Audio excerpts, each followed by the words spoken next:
Welcome to episode 284 of the Aussie Gamers Experience podcast. Today is Monday, the 16th of December, and this is the final podcast for 2019 and our all-important Game of the Year show. In the show this week, Grejio, Lucas, and myself are going through our 2019 top fives in the categories Big Claim, Lame Game, our honourable mentions, and of course the big one, Game of the Year. So, before we get into it, boys, how are we? I am well. You're well? As well as I can be. I am dead tired from the last 2 weeks of moving. Fun. But, look, I think I can see the light at the end of the box tunnel. But, yeah. As long as it's not an oncoming train, it should be all right. Yeah, so this is the last week of work. So once I get through this, I can start really hammering into the unpacking and then there's Christmas. Oh, my goodness. And then more boxes coming. And then there's more boxes coming. And Lucas, how about yourself, bro? I am doing well, thank you very much, and it's so much. It does my heart so much pleasure to hear you guys all talk about how you're breaking up for work and getting some time off while I work all the way through Christmas and New Year. So I'll be thinking about you. No, I'm sure you will be. I will when be. I message you going, yeah, jackass. yeah, that's probably about right. That's fair. Yep. But no, it's all good. It would be nice to have a bit of time off, and we can all either way at some stage over the break. Well, over our break, we'll have to catch up and have a beer. Whenever you get a shift off during our break. when you guys are all going back to work, I'll be going on holidays. Yeah, see, what goes around comes around. So. That's right. Well, I prefer to be working while all the stupid craziness of all the people at the shops. I'd prefer to be working. I hate big crowds, so I'll take my time off when everybody's going back to work and school. I like that idea. Yeah, I'm actually driving on like the 30th of December. Insane. Yeah. No, yuck. So yuck. Yeah, I'm with you there, mate. I'll just have some time off and come away with you. Okay. All right. Before we jump into it, a shout out to our usual listeners. We are not recording live this week, but we wanted to have this as a bit of a special just before Christmas. So a present for you guys to unwrap. So if you would. All right. Well, let's get into our top 5 Big Claim Lame Game as the first category. Now, I've only got 3 of these, so Luke, we'll kick it off with you, mate. What's your number 5? Have you got these in a particular order, or these are just? No, I'm looking at it, and I suppose it is in an order. Yeah, I didn't really, sort of do it intentionally, but looking at it the way it is, yeah, it's pretty good order actually. All right, my number 5 for Big Claim Lame Game is Crackdown 3. Oh, yeah. Now, this almost made it for me too. Now, it wasn't the worst game that I've played, but specifically the name Big Claim Lame Game is that there was a massive, advertising campaign around Crackdown 3, and they talked a lot about the Azure engine, which is that online cloud processing so they can have all the buildings collapsing and all that. And then I found out that whole buildings collapsing thing, that doesn't even exist in the main game. That is only for the multiplayer. In the main campaign, the buildings aren't destructible. The destructible things... The easier place to do it, wouldn't it? Well, you'd think so, but it's only in the multiplayer. The main game, the buildings don't collapse. And I kind of understand why they wouldn't, because if you just go and destroy all the buildings, there's nowhere left to do your campaign. But that big claim there that they had all that, and it was only in the multiplayer, and even then the multiplayer, the graphics weren't really all that great. Yeah, the buildings fell apart, but it just kind of looked a bit stale and... Yeah, it wasn't that great, and the campaign was good, but it just wasn't. It just didn't feel like it was. They did any justice for the current generation, and what that game is. So that's why it made my list. It wasn't as good as it should have been. Well, Greg, you're number 5. All right. Well, I guess I put this one at number 5, and a bit like Lucas, I didn't really put them in any order, but at the same time, when I look at them, it's a pretty fair order. So I guess this one is more just a personal thing. So this is why it's probably good at number 5, and it was Devil May Cry 5, because I made it quite clear why I didn't like that game at the time when it came out, so I won't really go through it again. Mm-hmm. But, from remembering the first game and how much I enjoyed that one, and looking at how far the game has moved on and is not really what I remember it to be anymore, that was kind of a disappointment for me. But like I said, that's me personally. I'm not saying it's a bad game or a good game or either, but, yeah, for me, it was just not great. So I didn't like it either. I'm going to agree with you on that one. Yeah. I think I'm the only one that actually really enjoyed it. Yeah. Look, like I said, but I think that's partially too because I didn't play the originals.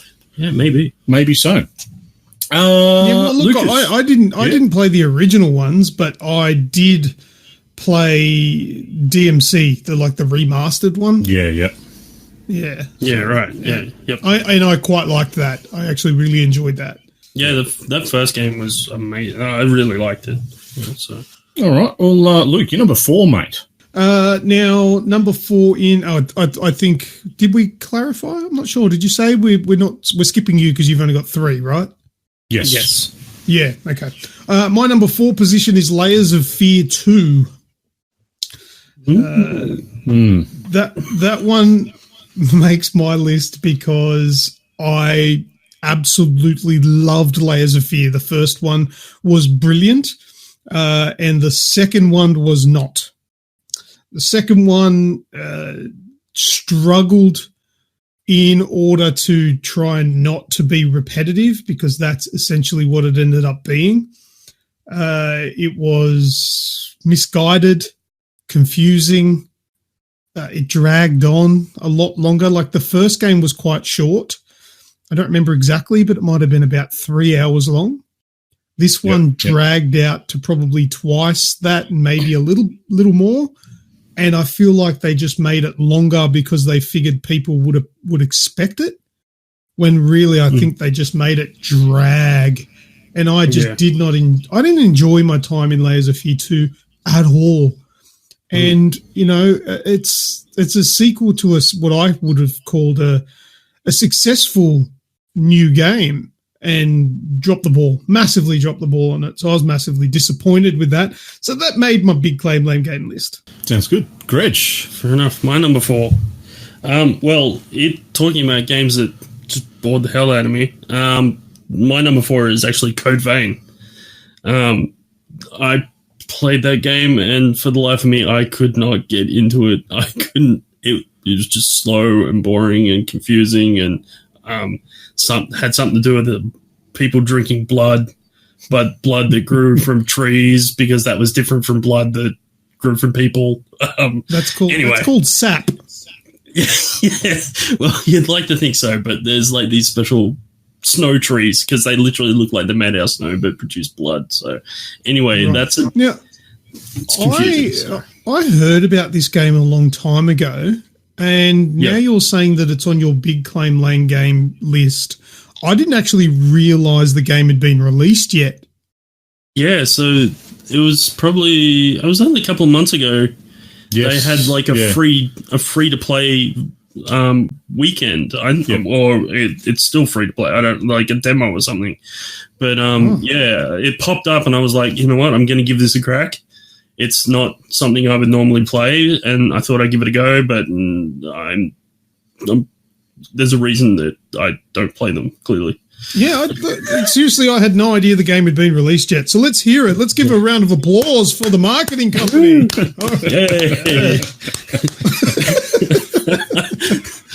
Well, funnily enough, my number 4 spot would have been taken by Crackdown, except for the fact that I completely forgot it had been released. There you go. That's how much of a lasting impression it left on me. Unfortunately, because that's a game that I was actually really looking forward to playing. Yeah.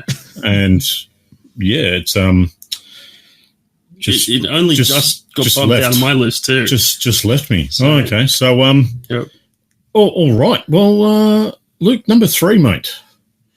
Number 3 for me probably hurts the most that this game made it onto the list because I was so eager for this game to come out, and I pre-ordered it even, and it's not something I do very often. Ooh, yeah, that's always.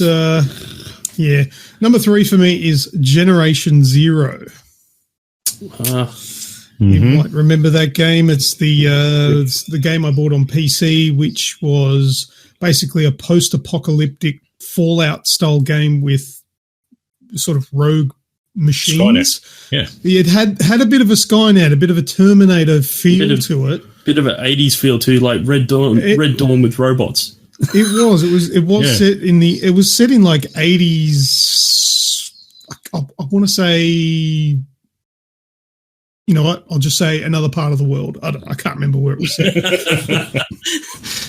But look, it had so much promise, and look, they may have fixed it and made it better now, but it just fell short. Another game that struggled with direction. You'd never really felt like you were making progress because it was one of those games where you didn't have to do anything in any particular order. You could just go anywhere and do anything. And it had just like a whole bunch of small portions of the story that played out, which went together to make the whole story. But it was broken. There was problems with a lot of things. Often I would go back into the game and have things missing.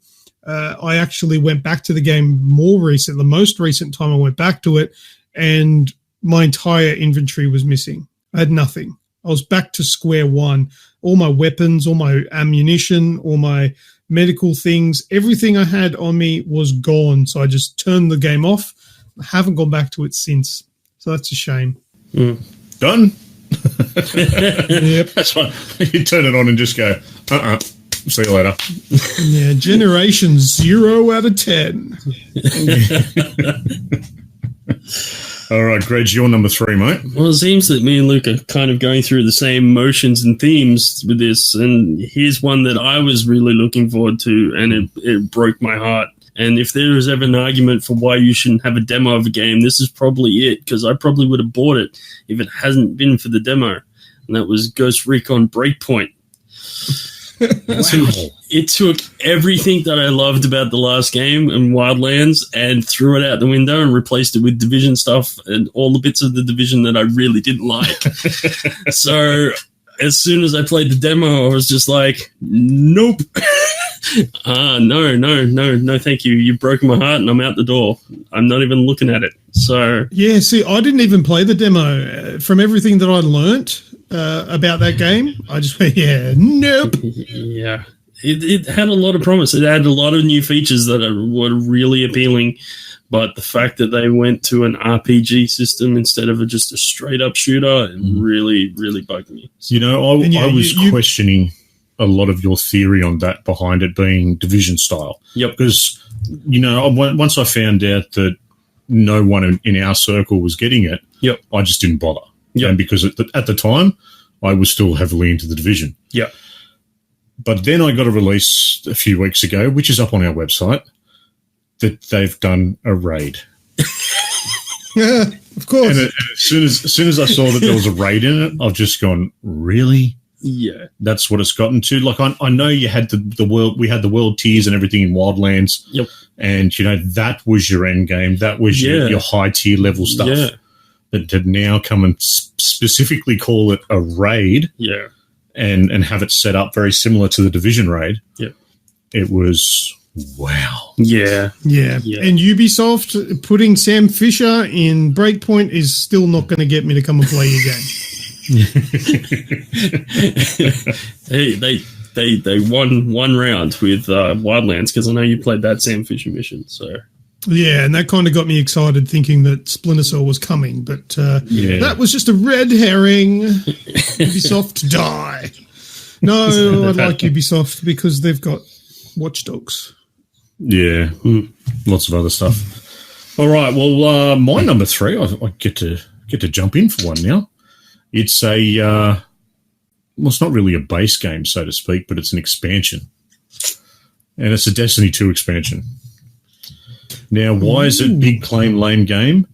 Because there is no way in hell, after paying $60 for the second or third season, whatever it was, to then come along and pay another $60 to get a game that's finally fixed and a full rounded title. Destiny, the way that Destiny played out, it really kind of broke me, or broke my heart, I should say, because I really enjoyed the base game. I really enjoyed the community that was on there, and I just enjoyed. Well, I play a lot of games that are very grindy, so I enjoyed that grind, and I enjoyed. I made a lot of new friends in there, a lot of people that would be on at certain times, and we'd go and play and all that sort of stuff. But then you just see it's sort of lacking, and then you get an expansion that's another full game price, and it's like, oh, that's got all the features that should be fixed in the first game. Yeah, so, and doesn't Destiny like sort of reward people that have never played the game before and sort of give the middle finger to those that have played it since day one? So if you don't play, you don't know anything about the Destiny 2, and then 3 years later you go and buy the latest expansion, you get everything for that $60. While everybody else has paid $60 for the one prior to it. Then they bought the $60 one prior to it. Yeah. So they've forked out hundreds of dollars that you just got for $60. Yep. The last iteration of Destiny 4 is the only version of Destiny 4 I'll now buy. Because it'll be all fixed, all sorted, and this is the only game you'll ever have after that. So yeah. Yep. Fair enough. All right, Luke, number 2. Number 2 for me is, I don't have much to say about this one. It's Metro Exodus. Now, this one's going to be met with a little bit of controversy because I know a lot of people love the game. I originally loved the first 2 Metro games. I loved the first 2 Metro games, and Metro Exodus I found was shit. I didn't like it. Didn't like it at all. Yep. And it was just, I just couldn't get into it. I thought it was slow. I didn't think it was as fantastic as some people made it out to be. That's my opinion. Remember that, because I know I'm not saying that the game's shit, but I didn't like it. So well, I didn't have it. The only reason I didn't have it in my list is because I didn't feel that I gave it enough of my time to warrant making a decision on it. But that's because, quite simply, I couldn't. Or I didn't want to. Yeah, well, that's it. I didn't give it much time either because I didn't want to. It wasn't a game that sort of drew me to play. It was boring. I didn't like it. Yeah. Sounds good. Greg, number 2. Number 2, another game that I was super psyched for. Another game that had all the hype behind it, and then it came out to be just another bland use of a old IP that should probably have never been used, and that was Rage 2. Farming Simulator. Oh, wow! Rage 2. Rage really? 2. Yes. I totally agree with you. It was literally just a reskin of Doom, really. At the end of the day, 100%. But that's really not what the original Rage was. Fair enough. Yeah. And to be fair, like I said, if it had any other name, it could have been that game. Yep. And that's really the bottom line. There was nothing short of a wing stick. That was the only thing where I went, there's that bit of Rage 2. You know what I mean? So, so that's unfortunate why I had to put, and I mean, don't get me wrong, I enjoyed playing it. It was just, it didn't feel like a Rage game to me, and that's what puts it here. So, yeah. Yeah, I actually bumped that out of my honorable mentions. Oof. Because, but I was never a big original Rage fan, but stupid Doom nut. Yeah.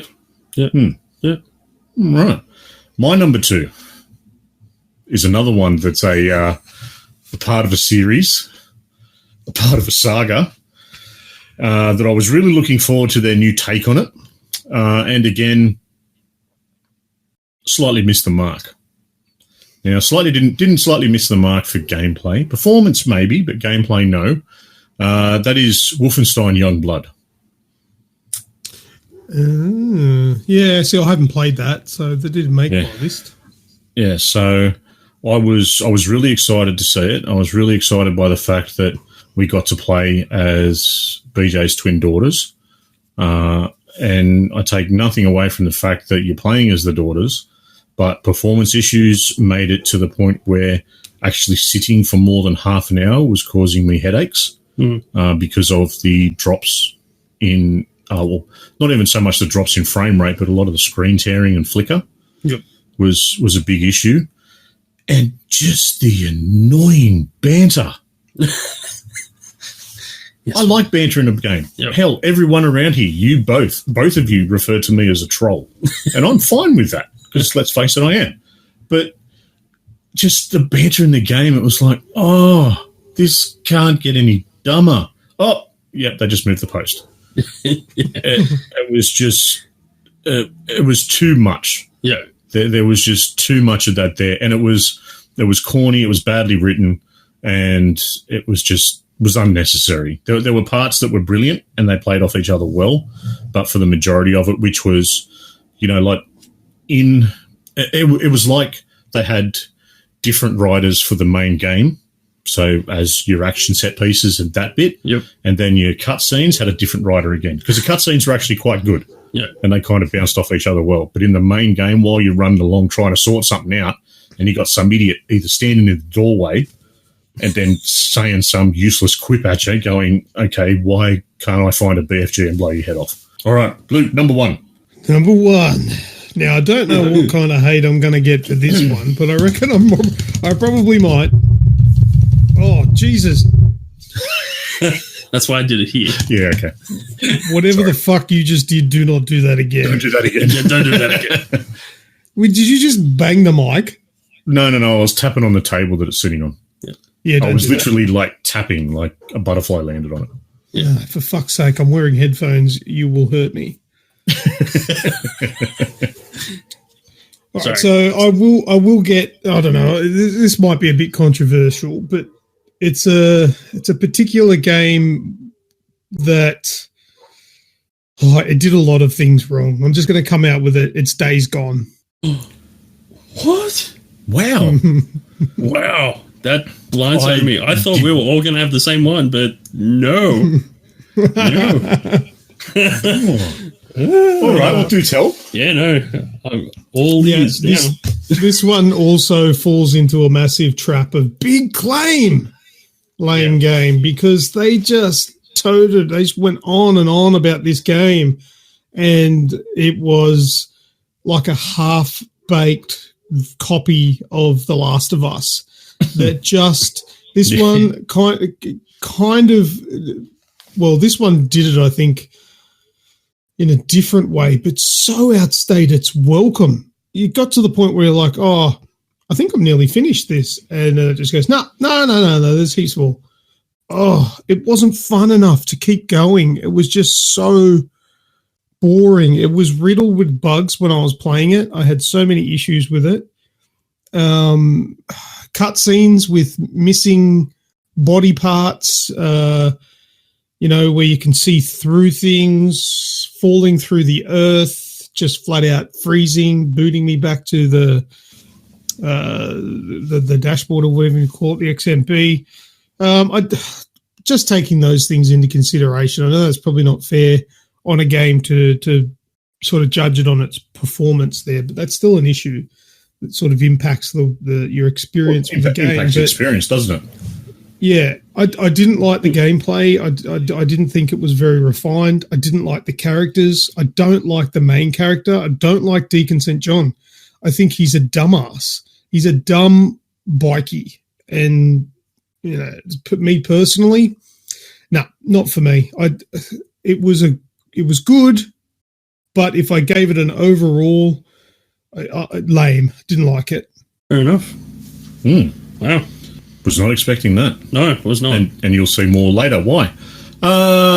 Greg, your number one. Well, my number one, as I can see, is going to be the same as yours, and that's Anthem. Yeah, I ummed and ahed about this one. Yeah. Because as we've discussed many, many times previously, my looter shooter was The Division. Yep. That's, it was, so Anthem was never on my list, but I don't know about you, but I really wanted to enjoy it. Yep. I like the sci-fi aspect. I like looter shooter. Yep. I like a lot of things about this game. Yep. But I still to this day have not been able to finish the campaign. Yep. And even like if you want to go with this whole big claim lame game thing, they were claiming that they were even saying they were alluding. They never said it straight out, but they were alluding it to try and take the mickey out of Destiny and try and get under their skin. Mm-hmm. That they'd learnt the lessons that they'd made of the mistakes they made, but playing it and watching it unfold, I was just like, I can't in good conscience buy this game because I'm seeing those mistakes coming out again. And yeah, so I was really, really disappointed with this one because I too wanted to love it. I was willing to look past a lot of things that were wrong with it. It just kept piling on, and I was just like, nope, I'm getting out before I end up in the bad relationship Destiny scenario again. I liked it. No, we know you did, and it's fantastic. I'm glad you did, and you were part of the driving force behind me wanting to get into it. I wanted to get in there. I wanted to spend that time in it with you. I don't know whether I was expecting more or wanting it to be something like something else, but yeah, it missed the mark for me. But on the plus side, this Anthem 2.0 or Anthem Next or something they're touting at the moment, that pretty much, February, March next year, they're going to be completely overhauling the game. I'm excited to see that. Yeah, as am I. I'm hoping that it ticks the boxes, and I'm like, yes, I can like this game, and I can really want to play it. Like, don't get me wrong, there was lots I liked about it, but there are things I didn't, and I'm just hoping that those things get fixed, and we can move forward, and we can have a relationship together. Get all canoodly. Yeah, get all canoodly. Oh, alrighty then. All right, boys. Well, that's our top 5 big lame game. Yeah. Pretty good list this year. Yeah. Bit of variance there as well. Good list of shit. Let's be honest. Everything that we've played there had some level of fun. It wasn't, well, apart from maybe one or two. Yeah. There were a couple that had... It's the lame list. Let's move on to the honourable mentions. Yeah. I'm trying to paint a nice picture here, and then I've just gone, screw it. Screw it. Let's not try and shine a turd. All right, boys. The top 5 honourable mentions. Luke, we'll kick it off with you again, mate. Number 5. Okay, then. Gears of War 5. Nice. Yeah, good game. Didn't make it into the top 5, but it was still all right. Pretty cool game. It's all right. It's up there. I know there'll be a certain Uncle Chunt screaming at his podcast right now going, what are you talking about? It's fucking awesome. It's a game of the year. Well, make your own list. Yeah, that's right. I thought it was good, and that's it. I didn't think it was anything more or anything less. It was a good game. It was the second game in a trilogy, wasn't it? Huh? It was the second game in a trilogy. It was good, but it just didn't do everything it needed to. Yeah, it's like Empire Strikes Back. It's good, but no, it's not. You be careful starting that. You be careful starting that conversation. There'll be people who cut you for that. Oh, I can people feel who believe that Empire is the greatest Star Wars ever made. But those first movies, they're all fantastic. Thank you. None of them are so. Yeah, that's fair. That's fair. I know there's a certain someone that listens to this show that'll have something extra to say about that comment, and you ought to watch your tone. We were just talking about in the Discord channel about bannable comments and bannable offences. That's right, there, isn't it? Yeah. Radicus has his head on the chopping board for a Star Wars comment, not too dissimilar to the one you're making. So, mate, just tread carefully on that thin ice. Yeah, well, before you get stuck too far into it, all right, just listen to this. Greg, number 5.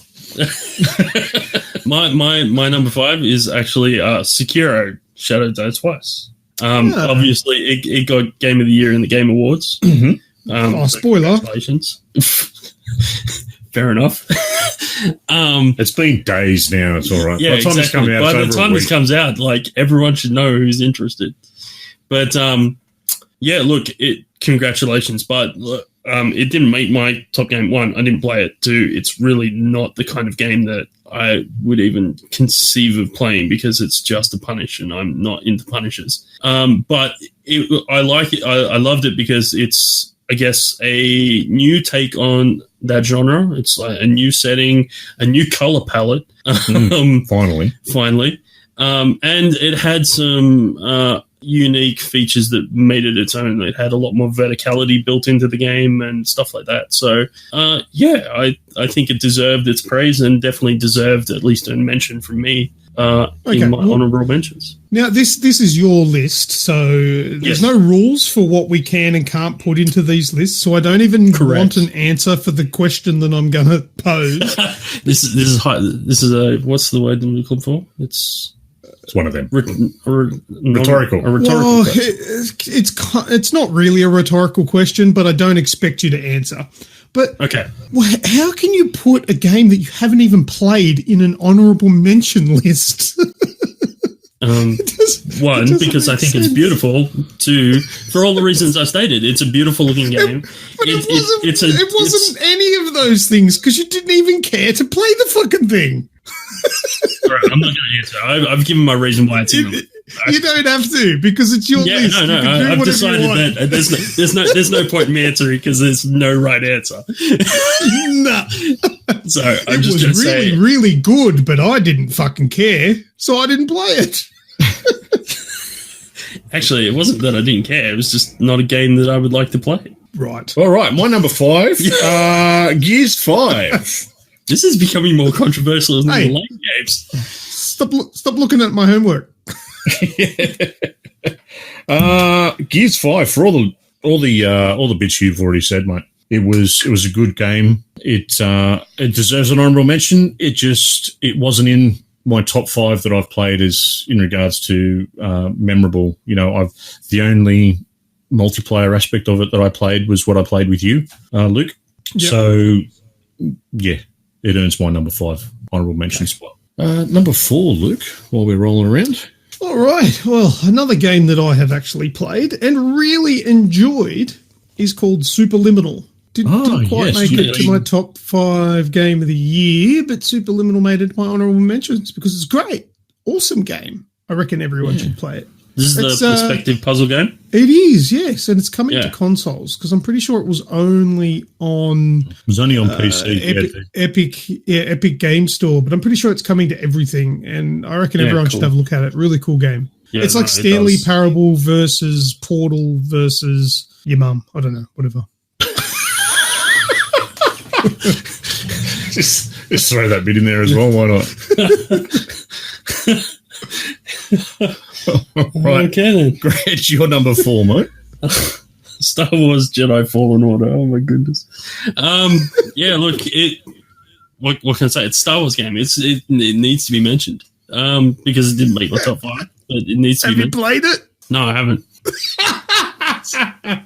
Awesome game, man. No, it's totally awesome. Cool. You should play it. You should give it a crack.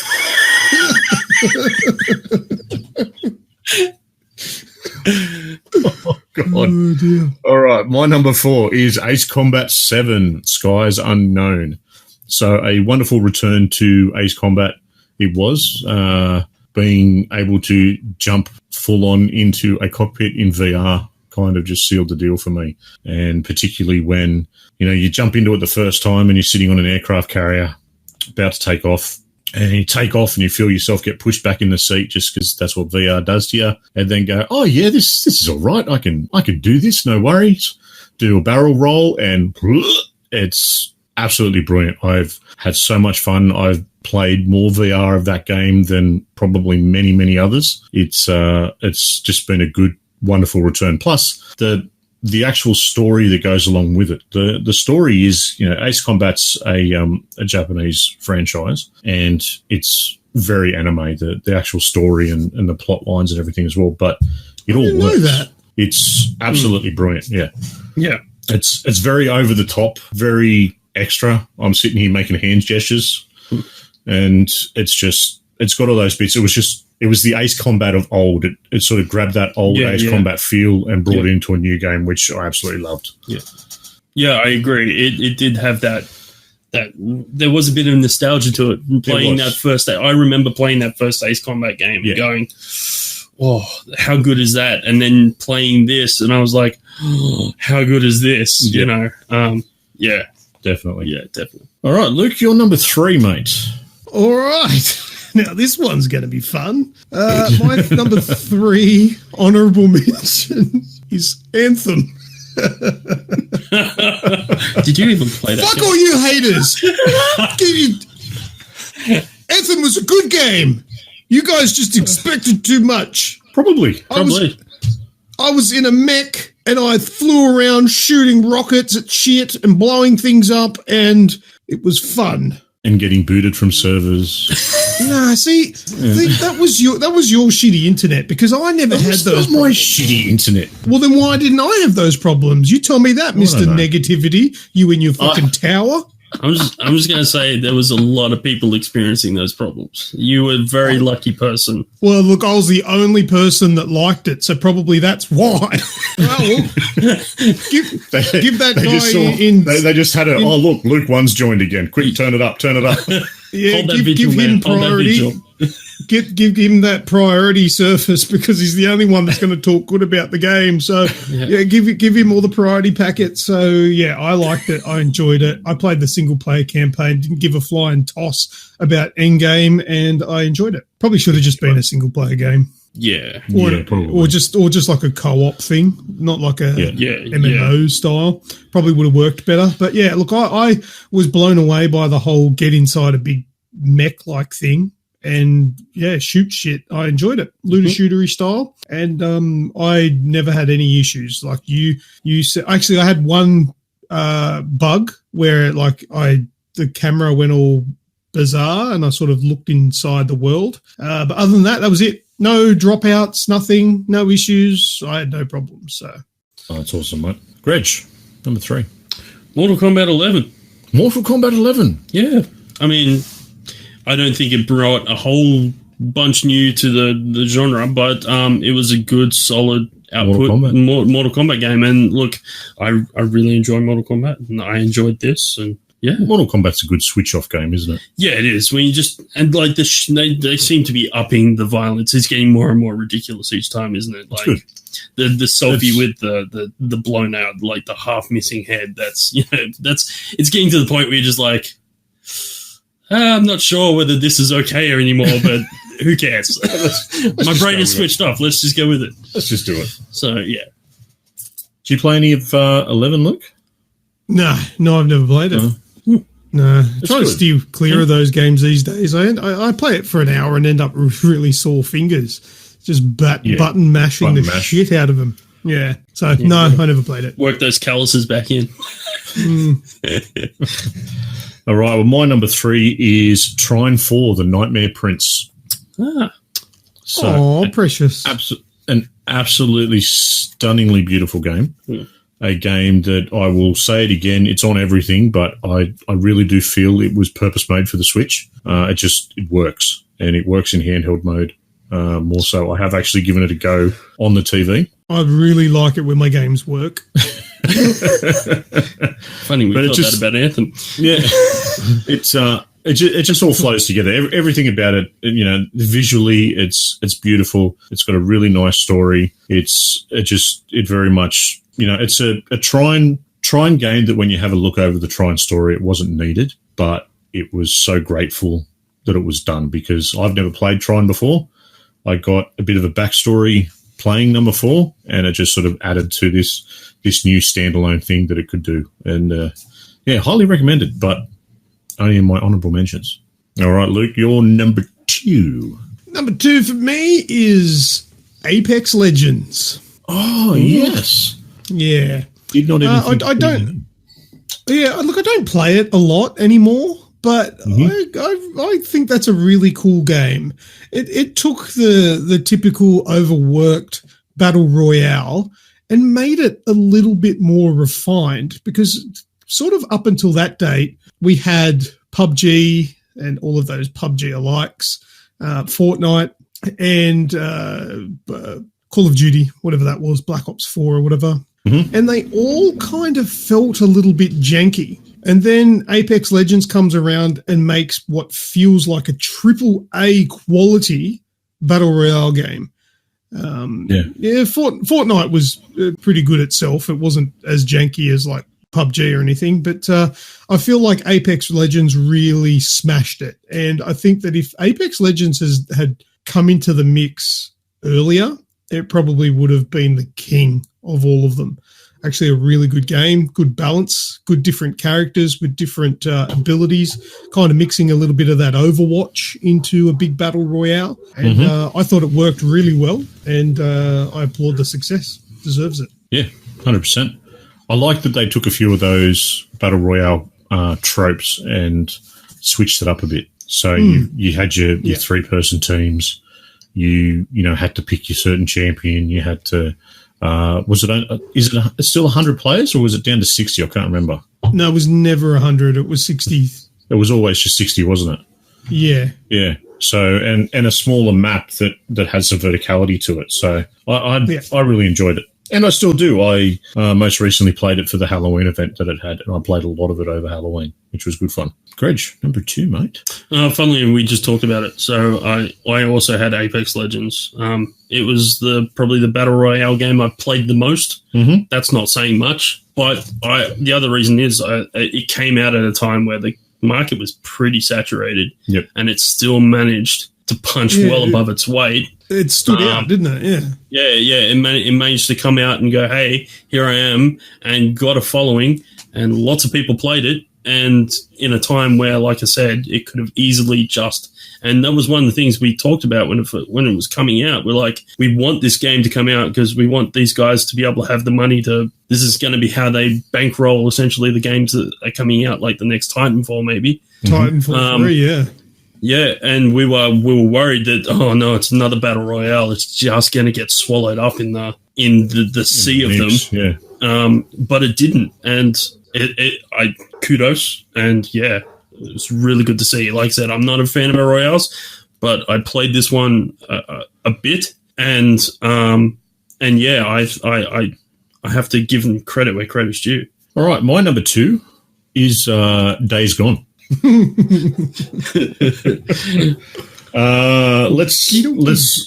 Let's put a few footnotes in this one though.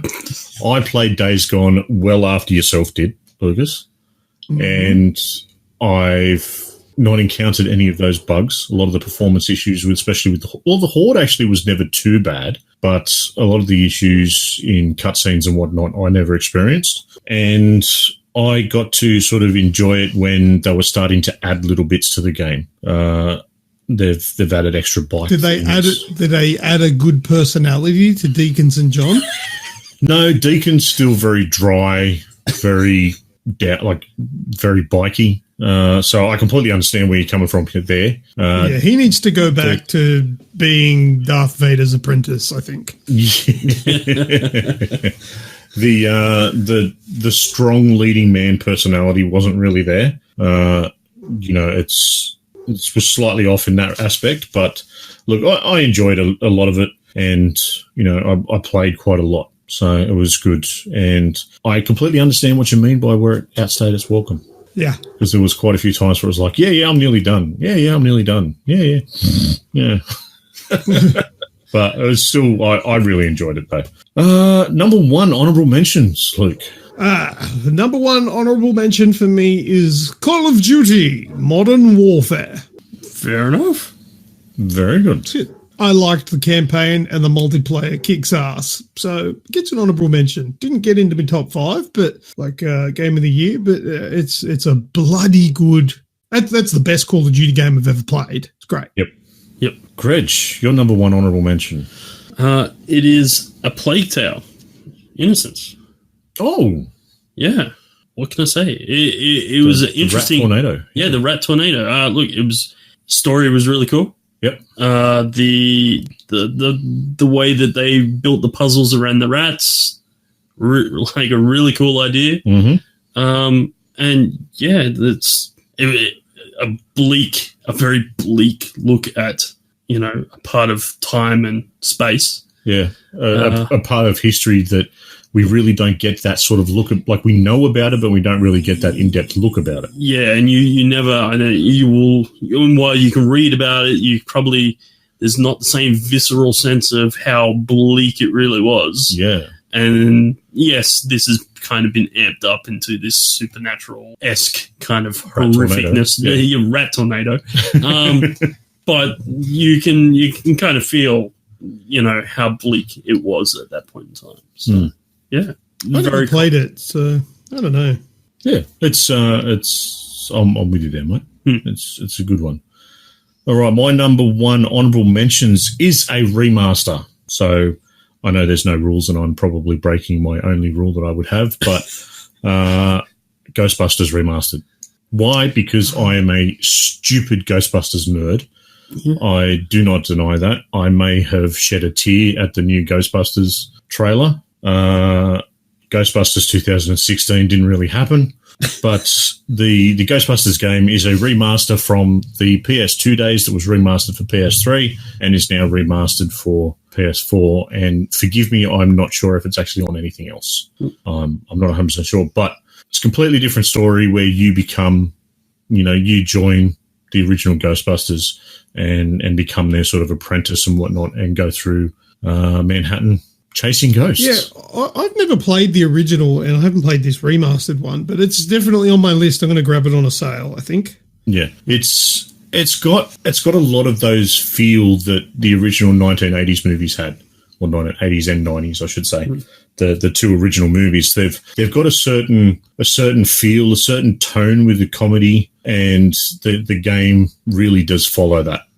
So that's why it gets my number one spot for honorable mentions. Yeah, and to be fair, this year was an insane year for remasters. There were a lot. Remasters and reboots. Remasters. Like, how many Resident Evils did they decide to remaster this year? I think all of them. All of them. Final Fantasies, just about all of them. Yeah. And then we had Medieval. We had, what else? Ghostbusters. It's a good year for it. It was ridiculous. For someone who doesn't really like to go back, I don't generally play things that I've played on previous consoles. I never actually played Ghostbusters on the 2 or the 3. Yep. So the fact that, it came out on the 4 and I was able to grab it, and I'm really glad I did. Yeah. Cool. All right, boys, what do you reckon we jump onto the big one? The big time for Game of the Year. Game of the Year. Ooh, home stretch. 5. How did you go whittling it down to 5? Easy? Yeah, I'm going to say it's surprisingly easier than last year, actually. I struggled last year, but this year it flowed. Once I started, I wrote down all of the ones that I'd sort of looked at, and then I just went, you, yep, good. Yeah. I decided on my number one game of the year probably 6 months ago. Fair enough. Yeah. Nice. Yeah. I did not. I thought I had, and then it changed. Yeah. I decided to put Game of the Year and honourable mentions into the one basket together, and I ended up having about 14 that I had to whittle into two lots of 5. Yep.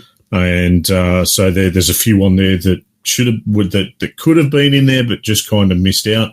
And I think I've got it to a point where I'm really quite happy with it. So we'll keep going the way we've been going. Luke, you're number 5, mate. Number 5 is Shakedown Hawaii. That was the game that I picked up on the Nintendo Switch. Yeah. And I believe it's available now on Epic Games Store. It is. I think this game needs a little bit more notoriety because it's bloody good. It sort of took me back to the original Grand Theft Auto, is essentially how the game played. And it was funny. It was fun, and I couldn't put it down. Shakedown Hawaii, beautiful game. Loved it. I'll have to have a look at that. I've seen it. We've spoken about it, and I haven't really looked too much into it. It's pixel art, you snob. You won't like it. Yeah, that's a fair call. I'll take that. Greg, number 5, mate. Untitled Goose Game. Of course. Very good game. The Untitled Goose Game. I don't have that in my list because I have not yet played it. Well, yeah. Neither is Greg. I probably cheated on that front. Wait. Just stop for 1 second. Can you just at least answer this one question without any spoilers? Is your number 1 your game of the year choice something you've played? Yeah. Yeah. Okay. Good. Yep. Yeah. No. I've played almost all of them, and this one is one of the ones I haven't. So, yes. But you will and you should because it's great and it's coming together. Yeah, no, and that's also why it's on my list. Is because on the it's definitely 17th, must. On 17th, I think this month it comes to console. See, I'm there, and so by the time this goes live, it will be on Game Pass. It is coming to the PlayStation as well, and of course, it's already on PC and Switch. Yes. So can I just quickly spoiler alert? But my game of the year is The Last of Us Part 2. Zing! At least my game's out. Whatever you've played the one you've played yours just as much as I have. No, I'm only kidding. I'm all good. Let's go. Anyway, all right. My number 5 is The Outer Worlds. Now, yeah, that's a thing. The Outer Worlds, yes, it's a thing. And look, it just Fallout in space. It's got it made me remember. It made me remember Firefly with the way that the sort of ragtag bunch of people coming together, and the fact that we all spoke about it when we'd all played it, and we'd all played it in a different way. I thought that was actually quite brilliant, and the fact that I've made a character that's just an absolute arse. You know, I can't. The character can't shoot for shit, so it's kind of like me anyway. But can talk his way out of any problem whatsoever. I just what thought did you play it on? I played it on the Xbox. Oh, because I didn't think you had Game Pass. You must have had it then. Yeah, I did. Okay. Yeah, I've only not had Game Pass for about 2 weeks, 2 and a bit. Yeah, absolutely brilliant. That takes my number 5 spot. Luke, number 4. Trials Rising. Trials Rising. Yep, it gets a lot. Yeah, it gets a lot of points because I'm better than everybody that I personally know at the game. So. I naturally enjoy playing that game, but it doesn't take long for people to stop playing it with me. So that's a shame. But I love Trials, and Trials Rising was actually a really good Trials game, much better than the previous one. I feel the same way about Forza. Yeah, it would be. Yeah, people just stop playing it. They're like, come on. Yeah, you're too good. I'm not personally. Well, while you've got that in your list, mate, why don't you actually tell us a person that you've met who's part of the Trials community, and you've actually met him in real life. Not to mention that he's dropped into your streams and given you pointers. Yeah, that'd be Professor Fat Shady, who I first sort of learned who he was because of Trials Rising. He's an Australian streamer who started off playing Trials back in the Trials HD days and made a University of Trials YouTube channel and taught people how to play Trials. And the people at Ubisoft, wherever, sort of cottoned onto him and got him to create the tutorial for Trials Rising. Now, I was live streaming Trials Rising, and he jumped into my stream and started watching, saying hi, because he's a fellow Australian, and he likes supporting Aussie streamers. He's gave me a follow, had a little bit of a chat, and I also met him in person down at the, what was it called? The Ubisoft It was the Ubisoft Experience, yeah. Ubisoft Experience, that's right. They ripped off our podcast name. Yeah, I met him down there. He's just a normal dude, hey. He's just a cool guy. Yeah, it was quite good to chat to and say g'day. While you were going away at the game, he asked me if I wanted to have a go next, and I went, no, I'm just watching him, and this is about as rage-inducing as I can be. Yeah. So But he thought that was quite cool. That was a really cool experience, and it was cool to see somebody that I actually hear his voice in the game join my live stream and talk to me, and then meet the guy. So that's really cool. He's a good bloke. All right, Greg, number 4, mate. My number 4 is a racing game. It's the only racing game on this list, and that would be NFS Heat. And now I know you're both going to say, why the hell would you put that on there? But for me, it's as pure arcade races go. This is a really good one, and it is so steeped in actual car culture. Car culture, yeah. And they do that so well and ingrain it so much into the game that I can't ignore it as a person that actually who loves car culture and is a part of car culture and all that, and I know everything that's in there, and it's all legit and it's all real, and so it's one of those games. Have you played that yet? Yes. I was going to say, because if you haven't, you should have a look out, because I've recently got an email about something I'd completely forgotten existed, but you can get like a Game Pass now for EA. I was going to say, have a look at that. Something like EA Access Pro or something. Yep. I think you can get it free through that or something like that. Yeah. But yeah. Well, I've heard good things about that. Pay for the subscription, but yeah. Yeah. Yeah, EA Access has got it, as long with all the other EA stuff like Battlefield, Madden, all that jazz. Yeah. It's a game that I wish I had more time. I love Need for Speed games. Yeah. I really do. Yeah. And I wish I had more time to put into a Need for Speed game. Yeah. You don't need to be good at racing games to be good at them. It's an arcade. It's an arcader. You just have to point it in a direction, and then you work out that if you hit the brake right here, you drift. Yeah. And it does all the hard work for you. Yeah. So you look like you're awesome. The cars look amazing. You can put stupid, ridiculous body kits on them, which are legitimate body kits. Like, I can tell you right now, the majority of the body kit pieces are real body kits. They exist in real life. Yeah. It's really cool. So, good stuff. Yeah. All right. My number 4 is A Plague Tale: Innocence. So we've already talked a bit about this, that bleak outlook. I'm very much a history nerd, and it is probably more the darker side of human history that interests me, the things that you see, what people have done and how they reacted, and just seeing what was done during the Black Plague. To now be able to experience it on a screen. Yes, it had that supernatural element, but let's be honest, that just ticks an extra box for me. So it went really well. But I think one of the biggest selling points was the brother and sister relationship and how it builds throughout the game. yes. You're playing as Amici, who is a girl all of probably 13 or 14, if that, whose parents are suddenly murdered, and she has to look after her little brother and get through, this area of people that are going after them in France. So it's just a really good story, and how it grows throughout. I really enjoyed it, and can't talk it up enough to anyone that asks. Yes. All right, we're on to our top 3. Should we have a drum roll for top 3? No, please don't. No, I won't do it. I won't do that again. All right, number 3, Lucas. What have you got for us? You mess with the honk, you get the bonk. It's Untitled Goose Game. Very cool.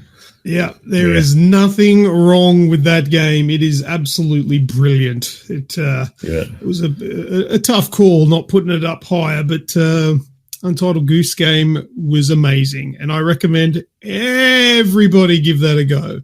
It's such a rewarding game, and it's like, for a game to be so entertaining for me, in like after growing up and playing the most violent, vile, disgusting games, to be so wholesome yet so entertaining is a bloody good feat. And I'm super impressed that it's a bunch of Aussies that made it too.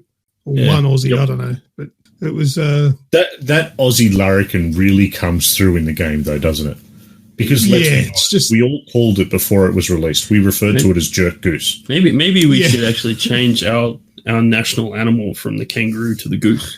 But that could work. Because that probably I'm not against embodies the estrangement of, Yeah, it's really got that I'm being a pest, but I'm not actually causing damage. Yeah. So it's... Yeah, that honk does sound a bit Aussie, doesn't it? It's got the twang to it.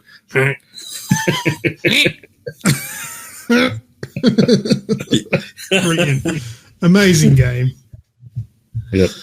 What did you end up playing it on? PC. I'll be getting it when it comes to console.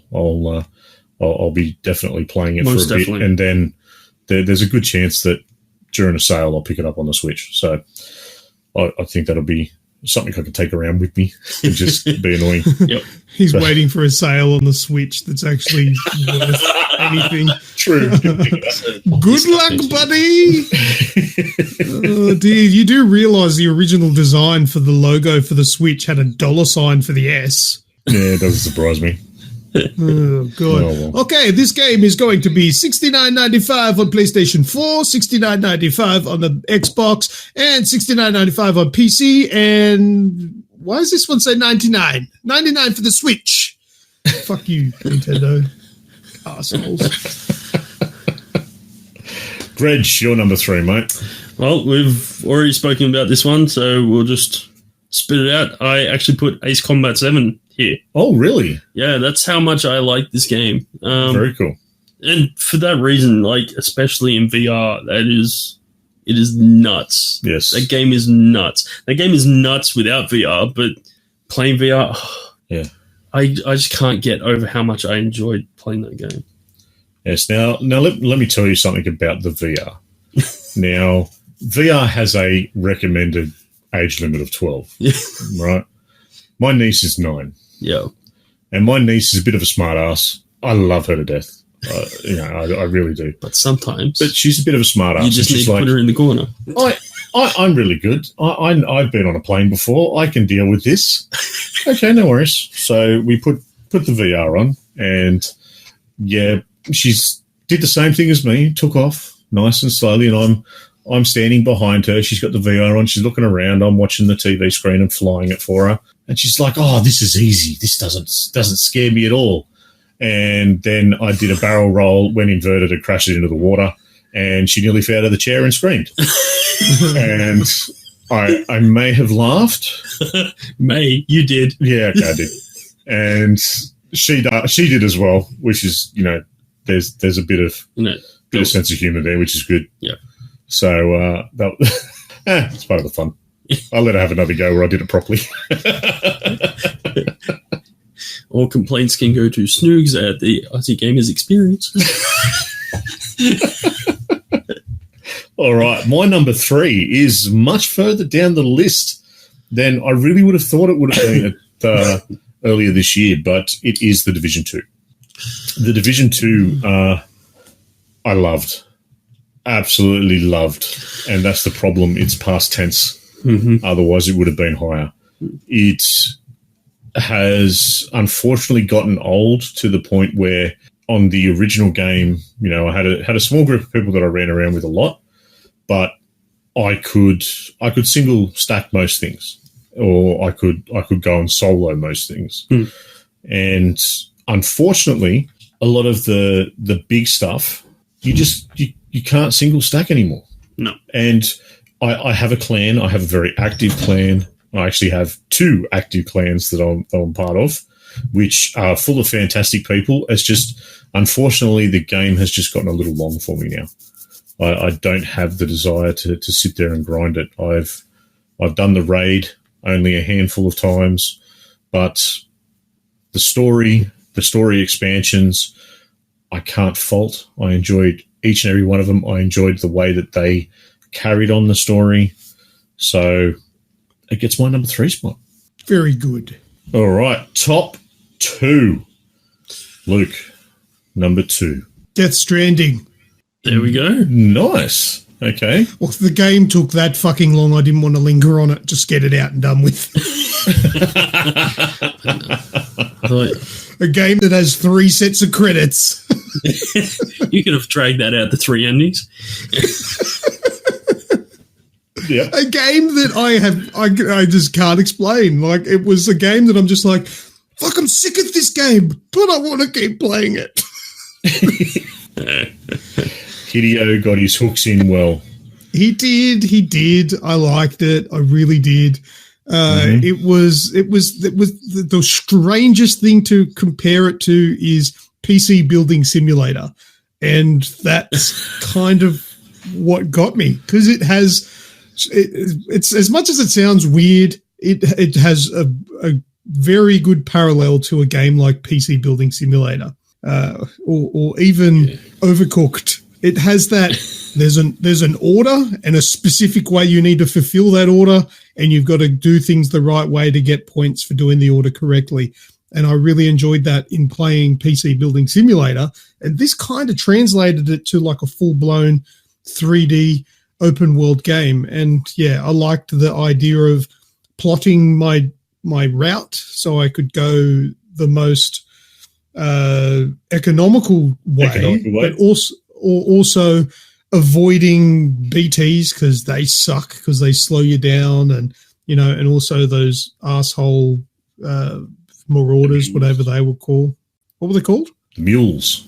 The mules, that's right. Yeah, avoiding them, and then sometimes you've got to go into their base and take them down, and getting supplies to build roads, the online aspect to it where you worked together with people. Hideo Kojima really trolled the trolls and basically gave them only ways to be positive, so I'm sure that pissed them off. But yeah, I thought it was great. Yeah. So yeah, that's number 2, come real close to being top one for me.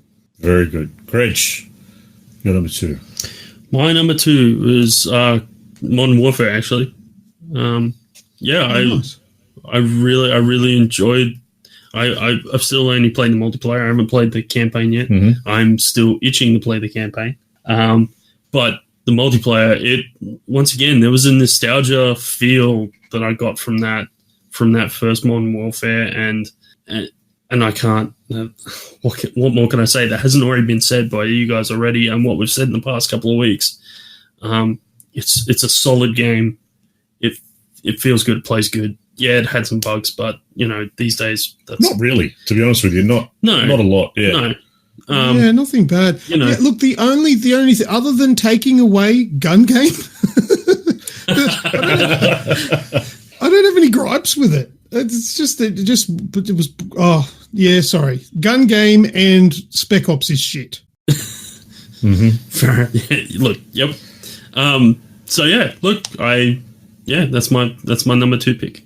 Awesome. Cool. My number 2 pick is Death Stranding, also known as Hideo's version of Logistics Simulator 2019. Still yes. Copying my homework. Oh, I can't help it.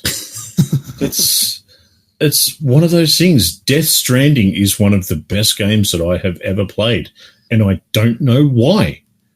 To this day, it is a game that everyone needs to play, and yet no one will. It is such a hard game to recommend to anyone. It is such a hard game to explain to anyone. Trying to tell people that, yeah, look, you need to push past the third act or the third level missions, whatever you classify it as.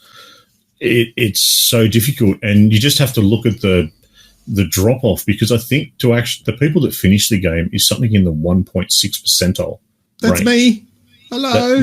And I've done it as well, and it's so hard to explain just how good this game is without blowing it wide open and explaining the intricacies of it.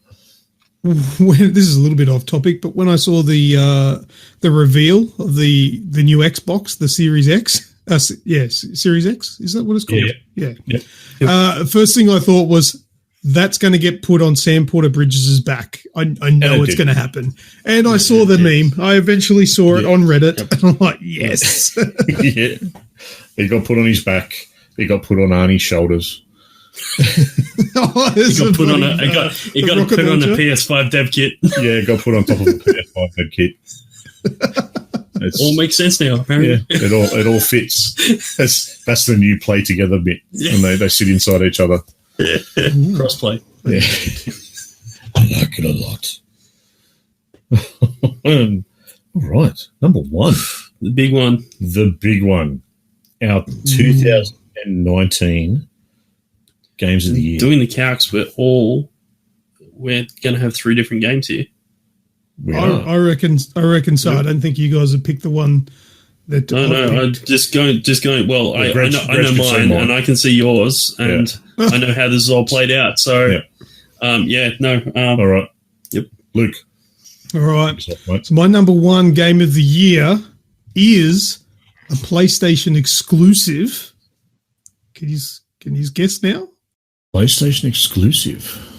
Yeah. No.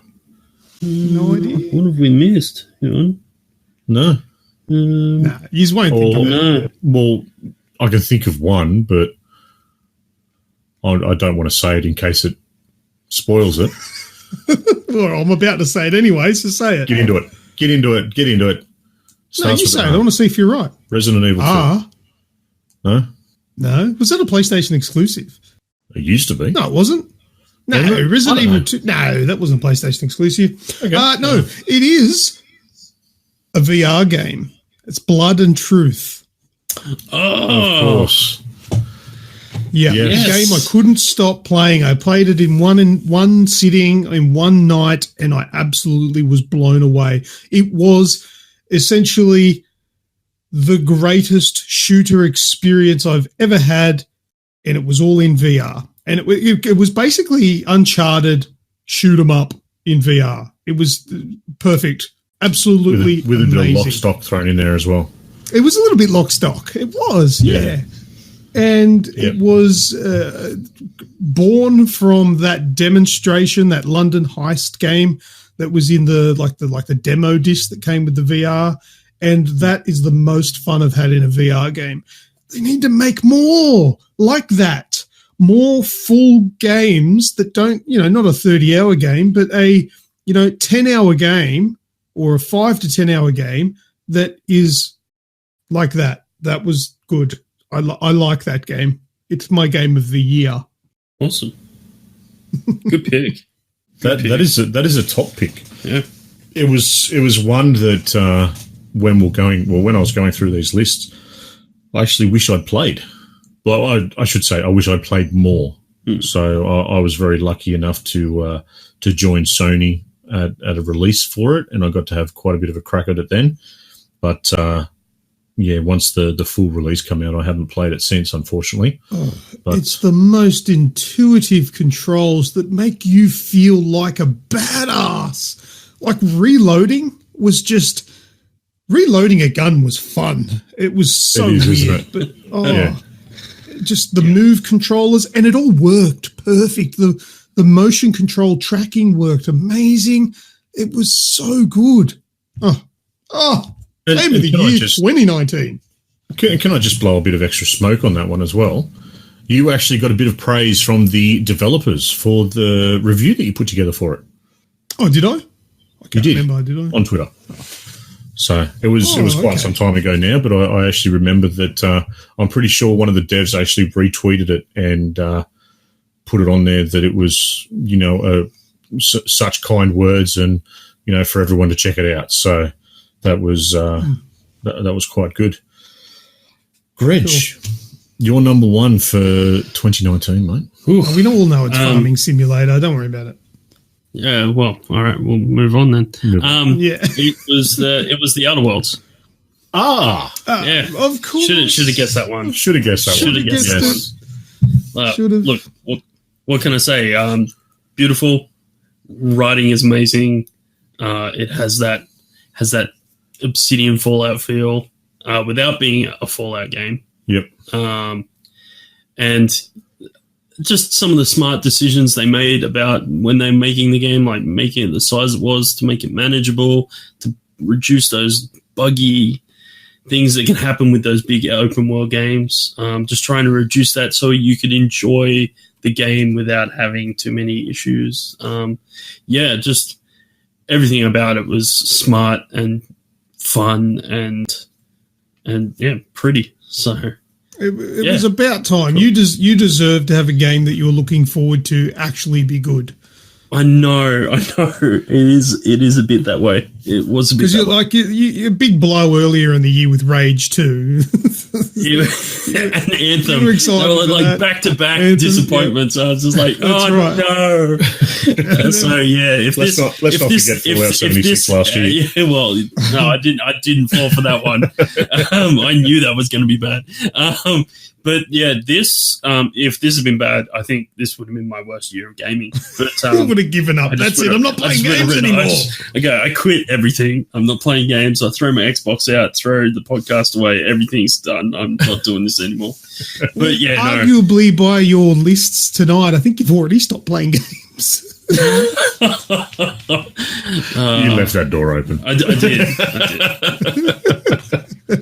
But you haven't stopped appreciating them. No, that's right. I appreciate good games. All right, Mr. Snoogs, what's your number one? My number one game of the year for 2019. This was a very hard decision. This was a hard decision because it was Death Stranding. Death Stranding was the number one. And I'm surprised. The main reason that Death Stranding isn't the number one was because of my inability to recommend it properly to people.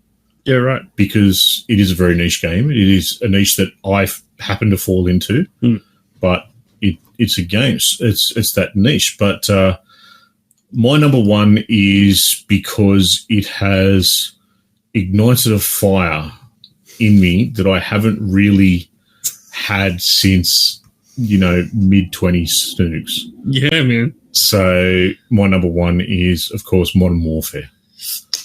Woo! It's the story has taken me back.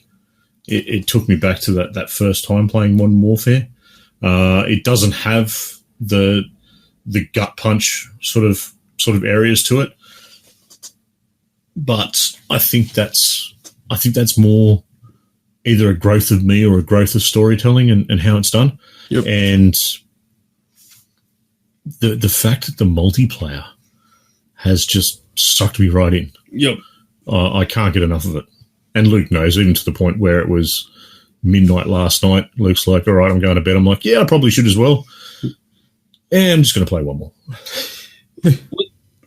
I'm going to make a statement, and I'm not sure whether it's a correct one or not, but I'm going to make it, and you can comment on it if you wish.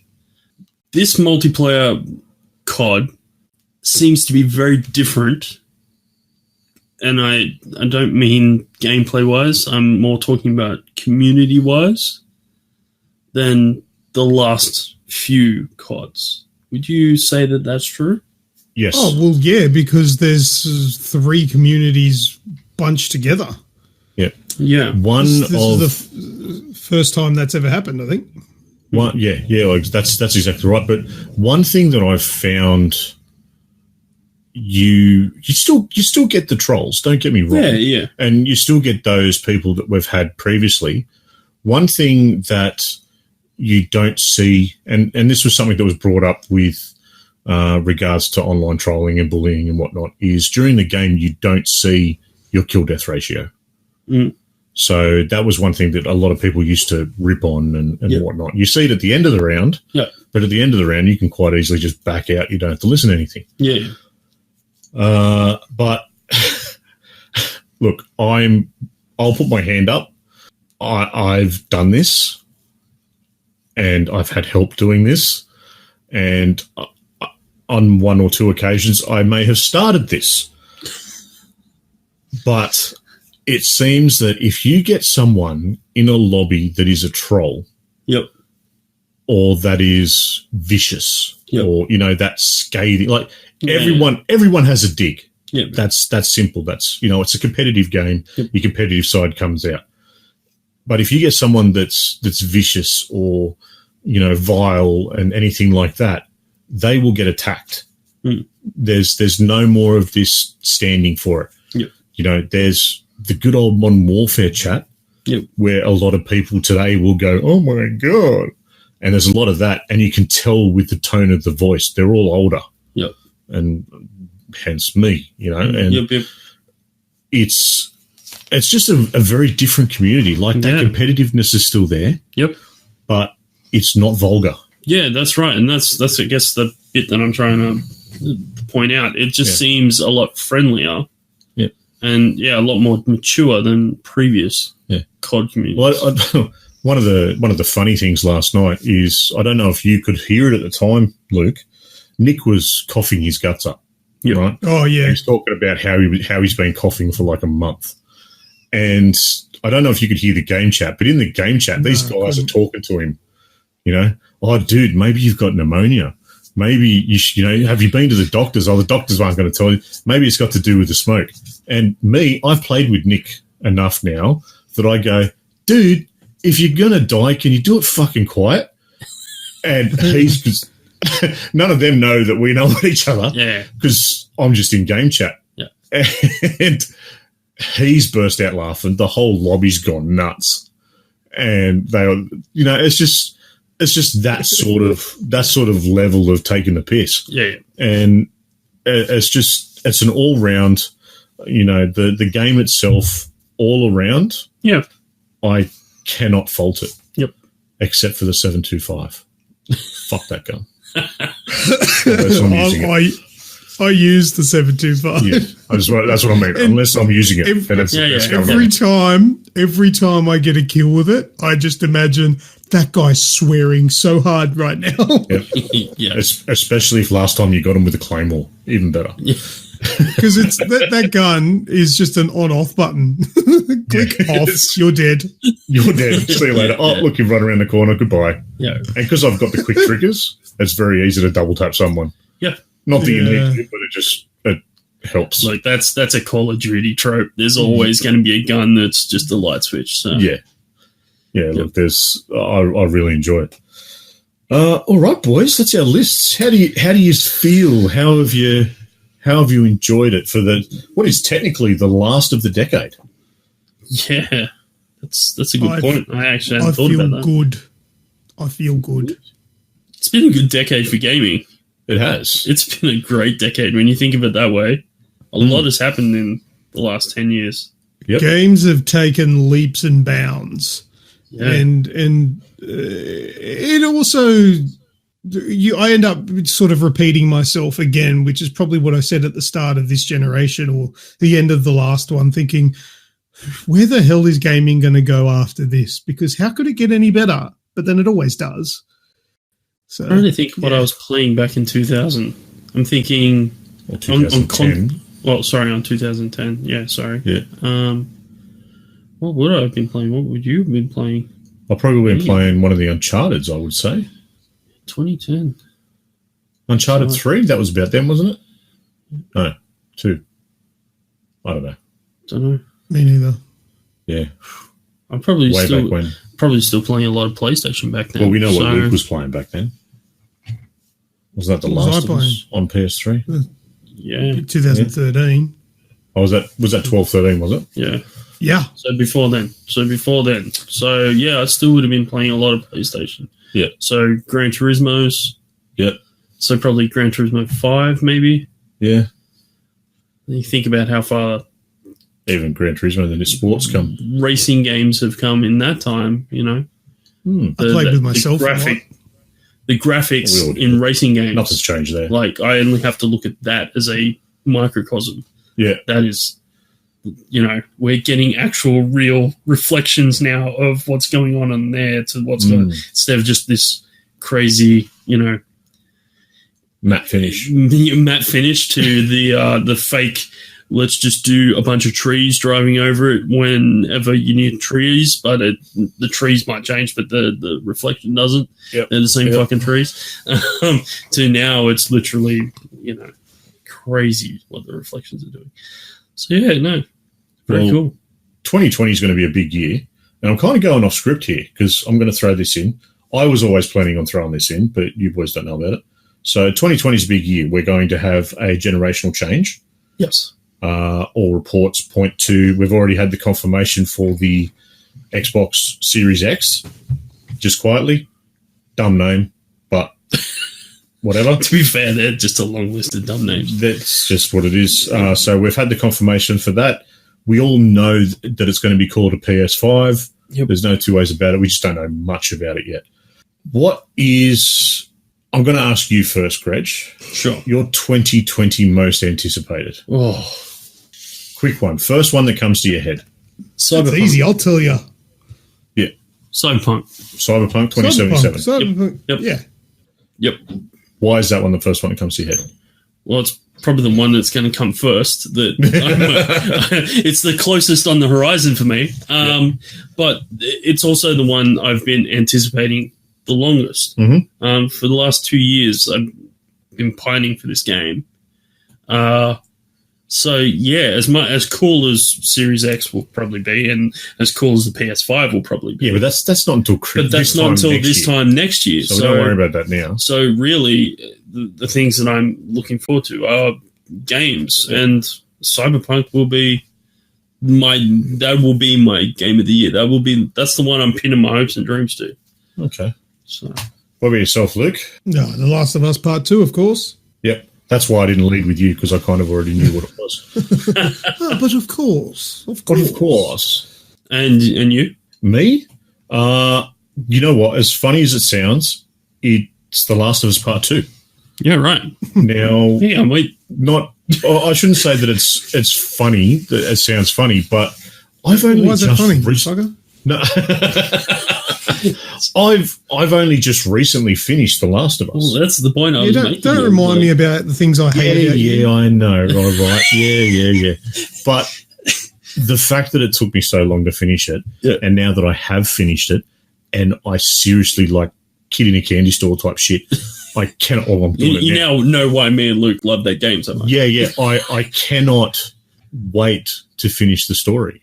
Yeah, right. Or even, continue the story, the next chapter. Yep. However they unfold this chapter. I cannot wait. Yeah. Cyberpunk, I'm on the fence with. I really am. Yep. I think it's just too ambitious. Yeah, but time will tell. Yeah, look, but we're coming from a developer that's good on ambitious. They've well proven, and they've well proven when it comes to doing things ambitiously, especially in an open world environment. Yes, they pull it off. Yes.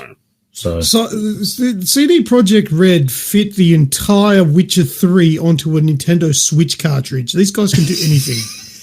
Exactly. It was going to be Nintendo. That was going to be one of my honorable mentions. Nintendo themselves couldn't work out how to do it with the Legend of Zelda Breath of the Wild. Breath of the where Wild, yeah. You couldn't, like, you had to download it. It didn't fit on the cartridge. It was ridiculous. Wow. Yeah. Yep. Yeah. So, like, if they're doing that, they've already worked out how to. They've worked out the secret to dark matter, world peace, shrinking things down to nanotech what women sizes. Want. They found the clitoris. I don't know if I'd be able to go that far. Hey, man. Look, I'll be honest. It's Cyberpunk's already got my money, so there's already a pre-order there for it. It is what it is. There's already a pre-order for The Last of Us 2. I'm going to buy the physical one just so I can get the thank you card that's in the box. Exactly. That's where my pre-order is. It's the physical, because I want to see what they put in it. Yep. So let's see how we go. Cool. All right, boys. Any other things before we jump into it? I've got a couple of little thank yous and whatnot to round out the show. No, well, thank you to everyone that's supported me on Instagram. I've got to put that out there. Yep. There's a lot of people, especially that listen to the podcast, that now check that stuff out, always comment on the stuff I put on there. So big thank you to you guys. That's probably my big thank you for the year. Sure, the ones you're going to do. Yep. Lucas? Yeah, shout out to all of our agents of age and all of our regular listeners that come and join us when we're usually Yes. Doing the podcast live. You guys might be able to help me out if I forget someone, but we've got Skrill, Radicus, Azrael, Kazakyle, Martikins. Who am I missing? Rusky Big Muskie. He's on the other side of the world, so he doesn't join us live, but he's always listening. Yeah. So Rusky, you're a legend. And Rusky's like the longest listener that we've had. He was there like at the beginning. OG. He's the OG agent. OG Rusk. I reckon if there's anyone that's listened to every single episode, it's him. So thanks, Rusky. You're a legend. I've also got, I think, Pickles. Pickles O'Brien. And scroll through that. Stewie. So let's not forget Stewie as well. Stewie. Our Scottish mate that actually joined us live. Yeah, he's got shit time zones as well, but he actually his isn't as bad because his is early it's like morning. 6:30 morning. Yeah, but he has come and listened to us live. Yeah, So Chunt's another one that pops Uncle up. Chunt. Yep. Uncle Chunt. All of our agents of age, and if you're listening to this and you want to become an agent of age, then just listen right to the end, and there's instructions how to do it. And if we've missed you, it doesn't mean that we don't love you. It's just that we're forgetful. Yes. It's just that you need to show up more, so we got you in the front of the mind. No. That's a joke. We love you. Thank you. That's not a joke. You need to fucking show up more, for Christ's sake. God. See, there he is running off in the distance. Yeah, there we go. There's the line. There goes Luke. Off he goes. All right, boys. Well, that is our Game of the Year show and our last show for 2019. It's been a big year. It's been a fun year. I want to say thank you to you both. It's been great to have you both as co-hosts this year, and many more to come. We're getting close to that 300 episode mark, so that's not too far off. Can't wait. As the year comes to a close, we want to thank all of you that have listened and help us grow in 2019. Without you, we wouldn't have a show, and we have enjoyed the feedback from each and every one of you. As Lucas said, a big thanks, of course, goes out to our Agents of Age, a great big part of our community. And if you'd like to join the Agents of Age, just keep on listening. You'll find out at the end. Lastly, and of course not least, a big thanks to all of the companies that we have worked with throughout 2019. We've been lucky enough to review some great titles and had many new experiences throughout the year. My personal one was PAX, because I've never done that before. So the fact that I got to go on along and experience PAX, that was good fun. So that's it. That's it for 2019. Bit of C'est La Vie. Is that what they say? C'est La Vie? I don't know. I'm not so Que sera, whatever it is. One of them.